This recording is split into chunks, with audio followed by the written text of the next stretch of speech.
तो दिल्ली में भी हमने देखा कि अरविंद केजरीवाल भी ये बात की, क्योंकि चुनाव है वहाँ पर और वहाँ की बात करनी भी ज़रूरी है। वहाँ तो वो भी कह रहे हैं कि हम भी 2021 रुपए कुछ जो है वो देंगे। अगर आप भ्रष्टाचार रोक के ऐसी स्कीम लाते हो तो फिर लोगों पर बोझ नहीं पड़ेगा। आम आदमी पार्टी ने तो बिजली फ्री करके बताई। दिल्ली के ऊपर कर्जा बहुत कम है, जबकि गुजरात पर 3.5 करोड़ कर्जा है। 3.5 लाख करोड़ कर्जा है। एजुकेशन फील्ड को लेकर के बार बार अरविंद केजरीवाल हमेशा ये कहते हैं कि सरकारी स्कूलों की हालत देखिए आप किस तरीके से दिल्ली में इम्प्रूव हुआ है। शिक्षा को तो केजरीवाल का ब्रांड नेम है पूरा, और उन्होंने करके बताया है। जो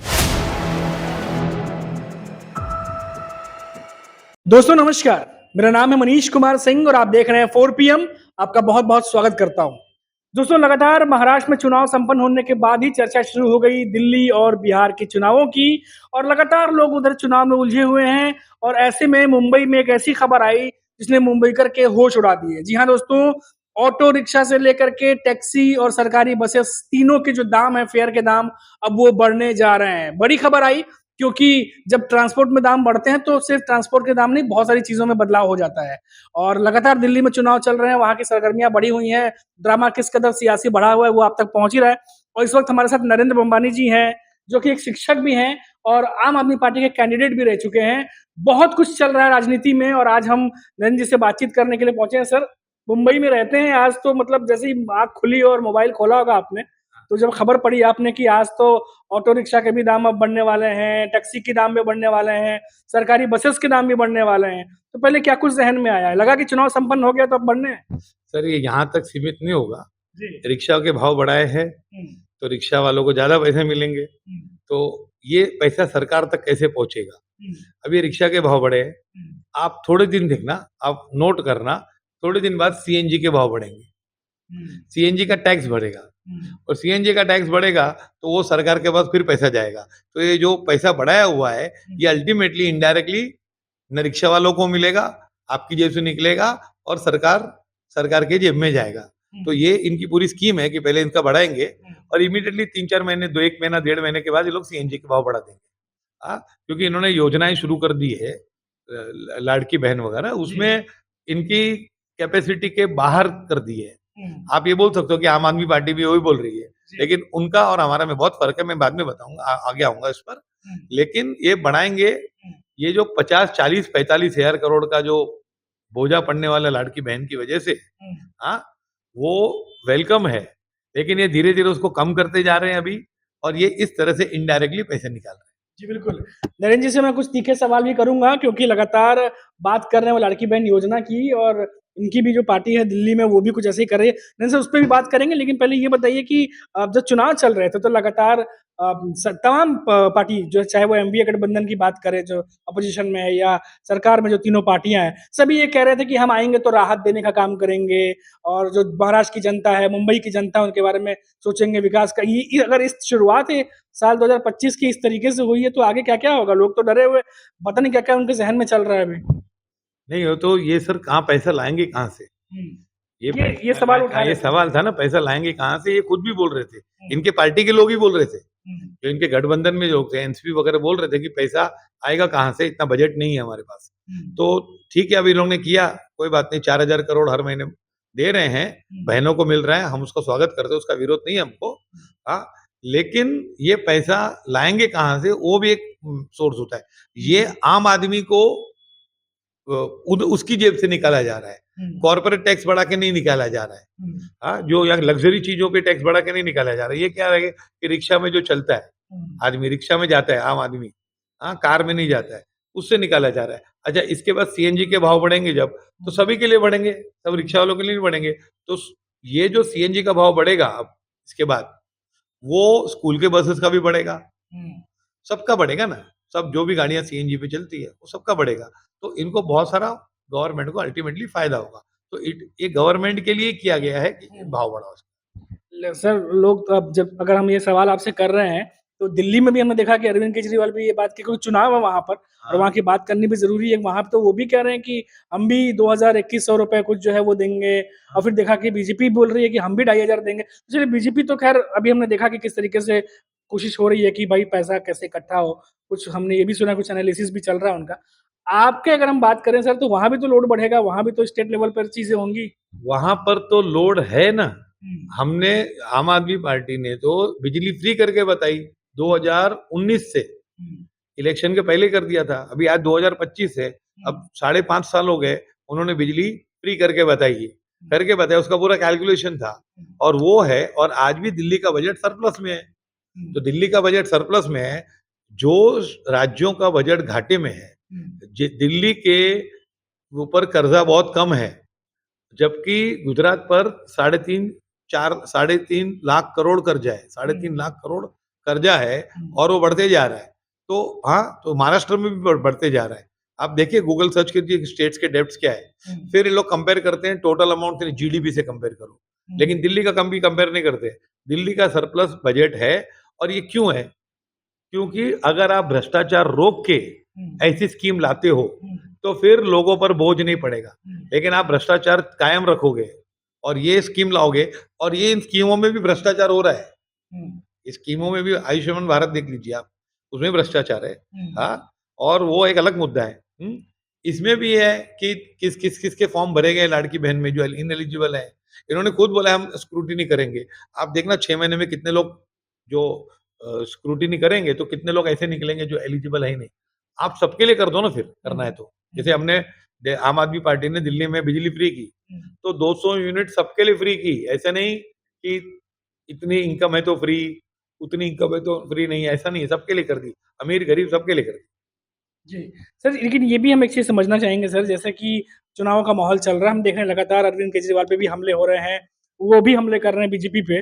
वहां पे जो सियासी ड्रामा चल रहा है, जिस तरीके का अटैक हो रहा है, उसको किस तरीके से आप देखते हैं? हमने देखा कि आज पोस्टर लेके जो है वो प्रवेश वर्मा वो गए भी थे आज, और यमुना नदी के किनारे मतलब अलग ही लेवल का चल रहा है।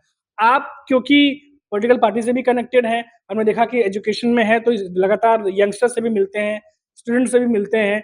क्या उनके जहन में जो ये सियासी ड्रामा चलता है, ऐसा कुछ असर होता है, या वो क्या देखते हैं, क्या सोचते हैं? एक बार आपसे जानना चाहेंगे। सर, लोग तो सोचते ही हैं, और ये ड्रामाबाजी सिर्फ बीजेपी करती है। ये हम आम आदमी पार्टी का एक चीज बताओ ड्रामाबाजी किया हो उन्होंने, ऐसा किया वैसा किया। ये ड्रामाबाजी सिर्फ बीजेपी करती है, इलेक्शन के टाइम करती है, और 2 बार लोग 3 बार हार चुके हैं उधर आम आदमी पार्टी के सामने। दूसरा बात, जो यूथ पे जो असर पड़ता है, यूथ को बहुत, अब मैं मिलता हूँ तो हालांकि पार्टी का ऑर्गेनाइजेशन सब स्टेट्स में नहीं है, क्योंकि ये न्यू पार्टी है, लेकिन फास्टेस्ट ग्रोइंग पार्टी है। तो सब जो यूथ है ना, वो आम आदमी पार्टी पे नजर रखे हुए हैं, सभी यूथ। मैं कई बच्चों को जो बीजेपी के सपोर्टर हैं, राइट विंग वाले हैं, वो भी हमको बोलते हैं कि सर हमारी नजर है उन पे।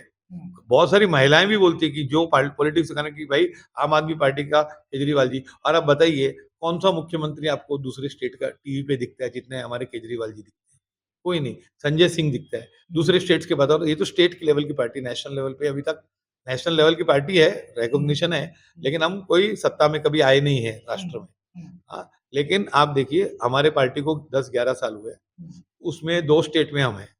बीजेपी को पहली स्टेट पाने के लिए 26 साल लगे थे, वो भी दूसरे कांग्रेस का मुख्यमंत्री था भैरव सिंह शेखावत जी, वहां से उन्होंने ट्रांसफर करके अपना पहला स्टेट। शिवसेना को देख लीजिए, 1966 में शिवसेना का जन्म हुआ, और पहली बार मुख्यमंत्री बना मनोहर जोशी जी 1995 में, 29 साल बाद। तो हमारा तो 11 साल में 2 स्टेट्स में है, 4-5 राज्यों में हमारा एमपीज है, एमएलएज है, एमपीज है, तो it is the fastest growing party. Youth कैसे इग्नोर कर सकता है इसको? जी, बिल्कुल। सर, एजुकेशन से हैं, और क्योंकि हम लगातार मुद्दों पर बात कर रहे हैं, हमने देखा कि अभी जैसे से हमने शुरुआत की, एजुकेशन फील्ड को लेकर के बार-बार अरविंद केजरीवाल हमेशा ये कहते हैं कि सरकारी स्कूलों की हालत देखिए आप, किस तरीके से दिल्ली में इम्प्रूव हुआ है, बाकी चीज़ों को। तो इसको बार-बार बीजेपी की तरफ से भी काउंटर किया जाता है। अभी देखा शीश महल के मुद्दे चल रहे हैं, पता नहीं कौन-कौन से अभी उठाए जा रहे हैं।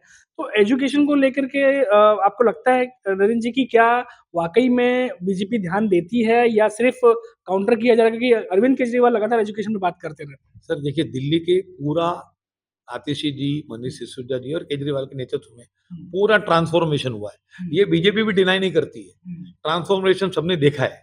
हाँ, और उसके बाद यही मॉडल बीजेपी कौन से स्टेट में कॉपी कर पाई है? कोई स्टेट में कॉपी नहीं कर पाई है।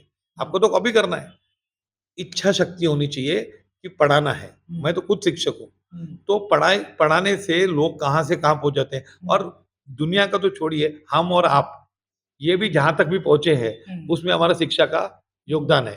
तो ये शिक्षा को तो केजरीवाल का ब्रांड नेम है पूरा। और उन्होंने करके बताया है। जो गरीब गरीब बच्चे हैं, रिक्शा चालक के बच्चे हैं, जो डेली वर्कर्स हैं उनके बच्चे हैं, आज स्कूल की फीस है ना, हाँ, आपको मैं बता दूं, ये मतलब एक आउट ऑफ द वे आता है। एक जर्नलिस्ट ने मुझे फोन किया था कि स्कूल की फीस इतनी है। हाँ, इंटरनेशनल स्कूल है, मतलब कोई स्कूल होगा, कोई लाखों में फीस जाती है। तो मैं बोला इतनी फीस तो मेरे सीए फाइनल का कोर्स है ना, फाइनल ईयर का एकदम टफ कोर्स, उसकी नहीं है। और ये प्ले ग्रुप में इतनी लाखों में फीस चल रही है। तो फिर मैंने बोला अभी तो कुछ कर नहीं सकते, राज्य का कोई नियंत्रण नहीं है। तो मैंने, लेकिन मैडम एक राष्ट्र हित में भी एक तरीके से। तो बोली राष्ट्र हित में कैसे हो गया? मैं बोला ये राष्ट्र हित कर रहे हैं, मैंने व्यंग तो कहा, आप उसको सीरियसली मत लेना, नहीं तो बोलेंगे ये व्यंग में बोल रहा हूँ। राष्ट्र हित ऐसा है कि आज ऐसा हो गया है कि बच्चे की फीस नहीं भर पा रहे हैं अच्छे स्कूल की, इसलिए लोग बच्चे ही कम पैदा करते हैं। तो उसने बोला हाँ सर, मैंने भी दूसरा बच्चा इसलिए प्लान नहीं कर रही हूँ क्योंकि फीस इतनी इंटरनेशनल स्कूल की ज्यादा है। तो आप सोचो यहाँ तक मैटर पहुंच गया है कि लोग शिक्षा के कारण बाकी सब पालन पोषण कर लेंगे, शिक्षा कैसे करेंगे, इसको कोई नियंत्रण ही नहीं है। दिल्ली के खाली सरकारी स्कूल पे नहीं किया है, उन्होंने प्राइवेट स्कूल की फीस भी रेगुलेट की है। कोई फीस नहीं बढ़ा सकता है वो। यहाँ पर ऐसा नहीं है। महाराष्ट्र में तो पता है आपको क्या रूल है? महाराष्ट्र में रूल है विदाउट अप्रूवल आप 2 साल में 15% फीस बढ़ा सकते हो। ये लॉ है ऐसा है। और उस लॉ के सामने महाराष्ट्र गवर्नमेंट भी 2020 में हार गई थी कोर्ट के आगे। लॉ है कि 2 साल में 15% बढ़ाएंगे, मतलब 7.5% एक साल में बढ़ाएंगे पैसा। वैसे अपन दर्शकों को बता दें, प्राइवेट स्कूलों की मनमानी देख देख करके तो यहाँ बहुत सारे पेरेंट्स हैं, उनसे हमारी बातचीत होती रहती है कि प्राइवेट स्कूलों की जो मनमाना तरीके से जो फीस वसूलते हैं उससे बहुत परेशान है। लेकिन ऑप्शन भी नहीं है सर, क्योंकि वो चाहते हैं कि अच्छे स्कूल में पढ़े और उनके स्कूल की फीस भी वैसी बहुत। हाँ जी। स्कूल सर देखिए, स्कूल चलाने के लिए क्या चाहिए? टीचर चाहिए, इंफ्रास्ट्रक्चर चाहिए। सरकार दोनों में सक्षम है। प्राइवेट स्कूल है, उनको नियंत्रण करना है। कि आप लिमिट के बाहर मत पढ़ाओ, क्योंकि प्राइवेट है तो फीस थोड़ी ज्यादा होगी। दूसरी बात, आरटीई एडमिशन है जो महाराष्ट्र सरकार का। आरटीई एडमिशन में क्या हुआ है कि ये कांग्रेस लाई थी कानून, हाँ, राइट टू एजुकेशन, उसमें 25% सीटें रिजर्व है स्कूल में। हाँ, चलो 25 नहीं होता है, लेकिन 20% 15% तक भरते हैं सीट्स। इसमें प्रॉब्लम, उसका पेपर वर्क इतना इतना कॉम्प्लिकेटेड कर दिया कि लोग सीट्स होती नहीं। दूसरी बात क्या हुआ है, जिन बच्चों की एडमिशन हो गई है, अब स्कूल वाले का अगेंस्ट है, समझो बोल रहे, लेकिन उनका भी प्रॉब्लम है, एक भी पैसा उनको देता नहीं। आरटी एडमिशन जो होते हैं, school can not charge fees from the students, लेकिन वो पैसा गवर्नमेंट को स्कूल्स को देना है। गवर्नमेंट स्कूल वालों को नहीं दे रही है। और ये कोई भी प्रिंसिपल है ना, वहां पे प्रिंसिपलों के साथ अन्याय हो रहा है, ट्रस्टियों के साथ। ये कोई भी प्रिंसिपल नहीं बोलेगा आपको रिकॉर्ड पे। क्यों नहीं बोलेगा? इसलिए नहीं बोलेगा क्योंकि अगर किसी ने बोला तो इसके स्कूल के सब नॉर्म्स बताएंगे और बोलेंगे आपकी स्कूल ही बंद करो। तो इसीलिए बेचारे वो चुप बैठते हैं, उनका हाथ दबा हुआ है गवर्नमेंट के। और वो जितनी भी होती है, फिर वो ट्राई करते हैं कि एडमिशन नहीं लेते, आरटी में नहीं देते। ऐसा होता है। अगर उनको, मुझे ऐसा लगता है कि अगर उनको पैसा मिलेगा, आरटी का रेगुलर पैसा मिलेगा, तो वो लोग एक अलग बैच खोल देंगे आरटी स्टूडेंट्स के लिए। इसमें क्या प्रॉब्लम है? हाँ, और वो चलाएंगे फीस, इसमें क्या, उसमें चलाएंगे, इसमें क्या प्रॉब्लम है? जी बिल्कुल सर। नरेंद्र सर ने बहुत बेबाकी से जो है तमाम मुद्दों पर, टॉपिक पर बात की। और शुरुआत हमने मुंबई से की थी, क्योंकि मुंबई में बैठे हैं और लगातार मुंबई के बाद चुनाव दिल्ली में है। हालांकि यहाँ चुनाव के बाद तो रेट बढ़ते ही नजर आ रहे हैं। अब दिल्ली में जो वादे किए जा रहे हैं, पता नहीं वो पूरे होंगे या नहीं होंगे, वो भी मालूम चल जाएगा चुनाव के बाद। वैसे नरेंद्र सर, बहुत बहुत शुक्रिया हमसे बात करने के लिए, धन्यवाद। दिल्ली के वादे आपने बोले जी। तो हमने तो 2015 में जब जीत के आए थे केजरीवाल जी, तभी कोई प्रॉमिस नहीं किया था कि बिजली फ्री करूंगा, और उन्होंने बिजली फ्री करके बताई। पानी माफ है, महिलाओं का ट्रांसपोर्ट माफ है महिलाओं के लिए, और भी बहुत सारी योजनाएं, लेकिन कुछ चीजें एलजी के पावर में होती है तो वो नहीं करने देती, इसलिए। बहुत सारे वहाँ के मुद्दे हैं वैसे, और आवास का मुद्दा है, साफ सफाई का मुद्दा है, बहुत सारी चीजें चल रही हैं। लेकिन सबकी नजरें होंगे इस बार की वहाँ की जनता, दिल्ली की जनता क्या सोचती है, क्योंकि महाराष्ट्र की जनता जो है, चुनाव में हमने देखा जो कुछ भी हुआ, हालांकि लगातार वो विषय डिबेट का बना रहता है, उस पर चर्चा चलती रहती है कि आखिर इतनी प्रचंड जीत कैसे हुई। खैर, लेकिन टॉपिक की बात हम कर रहे थे, मुद्दे की बात कर रहे थे, और आज मुंबई में खासतौर से अगर हम बात करें तो सबसे बड़ा मुद्दा जो छाया रहा, जो लोगों के बीच में चर्चा का विषय बना हुआ है, वो बढ़े हुए जो भाड़े हैं, जो फेयर है, वो अब बढ़ने वाला है। उसको लेकर के अब आम आदमी जो अपनी जेब की तरफ देख रहा है कि आखिर अब इस चीज़ों को लेकर के इनकी जेब कितनी कटने वाली है, क्योंकि जब दाम बढ़ते हैं ट्रांसपोर्ट में तो बाकी चीज़ें भी आगे पीछे होती है। वैसे बहुत-बहुत शुक्रिया हमसे बात करने के लिए। Thank you so much. आप देखते रहिए 4 पीएम। नमस्कार।